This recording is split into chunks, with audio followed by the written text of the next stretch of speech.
Assalamualaikum warahmatullahi wabarakatuh. Saya Eki Ismawati, NPM 23412041 dari kelas AKT 23A.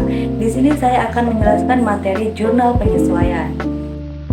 Jurnal penyesuaian adalah jurnal yang dibuat dalam proses pencatatan perubahan saldo dalam beberapa akun sehingga mencerminkan jumlah saldo yang sebenarnya. Dasar-dasar ayat jurnal penyesuaian.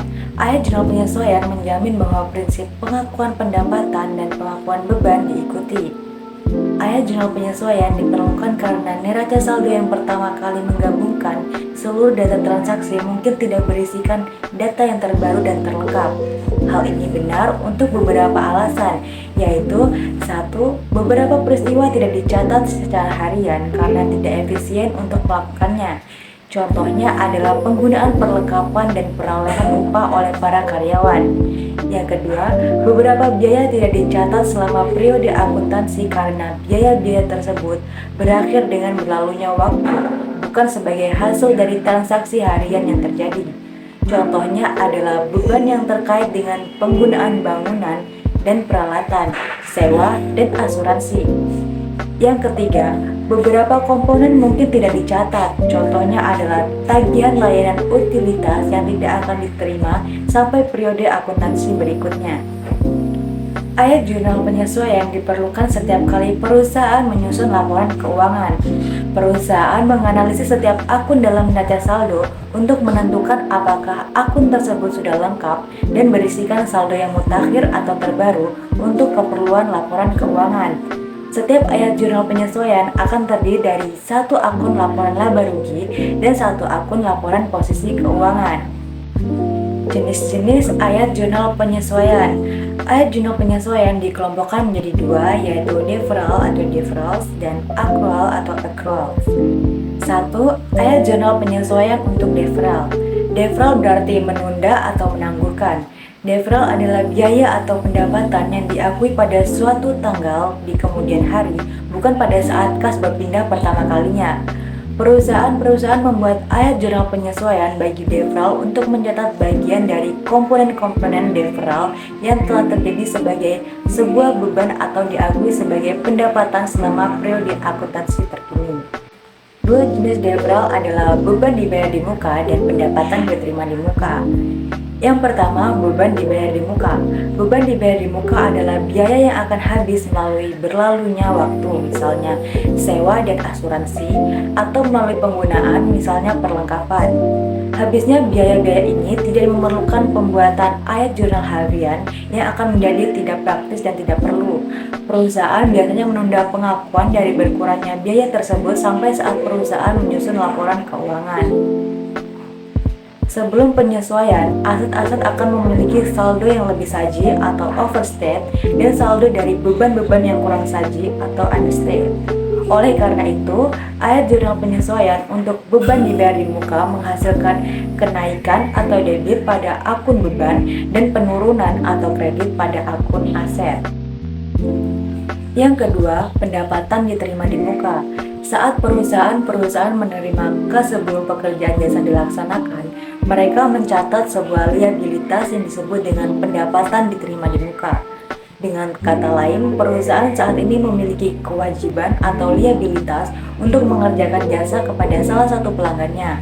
Pendapatan diterima di muka berlawanan dengan beban diterima di muka. Pendapatan diterima di muka pada pembukuan sebuah perusahaan kemungkinan merupakan beban dibayar di muka pada pembukuan sebuah perusahaan yang telah melakukan pembayaran di muka. Saat sebuah perusahaan menerima pembayaran atas jasa yang akan dilaksanakan di periode akuntansi berikutnya, perusahaan meningkatkan atau kredit akun pendapatan diterima di muka untuk mengakui keberadaan liabilitas. Selanjutnya, perusahaan akan mengakui pendapatan saat telah menyelesaikan pekerjaan jasa. Selama periode akuntansi, tidak praktis untuk membuat ayat jurnal harian saat perusahaan memberikan jasa. Sebaliknya, perusahaan menunda pengakuan pendapatan sampai saat proses penyesuaian. Kemudian, perusahaan membuat ayat jurnal penyesuaian untuk mencatat pendapatan atas jasa yang dilaksanakan selama periode akuntansi dan memperlihatkan liabilitas yang tersisa pada akhir periode akuntansi. Biasanya sebelum penyesuaian, nilai liabilitas lebih saji dan pendapatan kurang saji. Oleh karena itu, ayat jurnal penyesuaian untuk pendapatan diterima di muka menghasilkan penurunan atau debit untuk akun liabilitas dan peningkatan atau kredit pada akun pendapatan. Yang kedua, ayat jurnal penyesuaian untuk akrual. Sebelum penyesuaian akrual, akun pendapatan atau akun aset yang terkait atas akun beban atau akun liabilitas yang terkait memiliki saldo yang lebih rendah. Oleh karena itu, ayat jurnal penyesuaian untuk akrual akan meningkatkan baik akun yang ada pada laporan posisi keuangan dan laporan laba rugi. Ada dua jenis akrual, yaitu pendapatan yang masih harus diterima dan beban yang masih harus dibayar. Yang pertama, pendapatan yang masih harus diterima. Pendapatan atas jasa yang telah dikerjakan tetapi belum dicatat pada tanggal laporan adalah pendapatan yang masih harus diterima. Pendapatan yang masih harus diterima dapat diakumulasikan atau diakru dengan berlalunya waktu, seperti pada pendapatan bunga. Pendapatan yang masih harus diterima belum tercatat karena pendapatan bunga tidak melibatkan transaksi harian. Ayat jurnal penyesuaian mencatat piutang yang ada pada tanggal laporan posisi keuangan dan pendapatan untuk jasa yang telah diselesaikan selama periode tersebut. Sebelum penyesuaian baik aset maupun pendapatan nilainya lebih rendah. Ayat jurnal penyesuaian untuk pendapatan yang masih harus diterima menghasilkan kenaikan atau debit untuk akun aset dan kenaikan atau kredit untuk akun pendapatan. Yang kedua, beban yang masih harus dibayar. Beban yang telah dikeluarkan tetapi belum dibayar atau dicatat pada tanggal laporan keuangan disebut dengan beban yang masih harus dibayar. Bunga, pajak, dan gaji adalah contoh yang umum dari beban yang masih harus dibayar. Sebelum penyesuaian, baik liabilitas maupun beban saldonya kurang saji. Oleh karena itu, ayat jurnal penyesuaian untuk beban yang masih harus dibayar menghasilkan kenaikan atau debit pada akun beban dan kenaikan atau kredit pada akun liabilitas. Sekian materi yang dapat saya sampaikan. Terima kasih. Wassalamualaikum warahmatullahi wabarakatuh.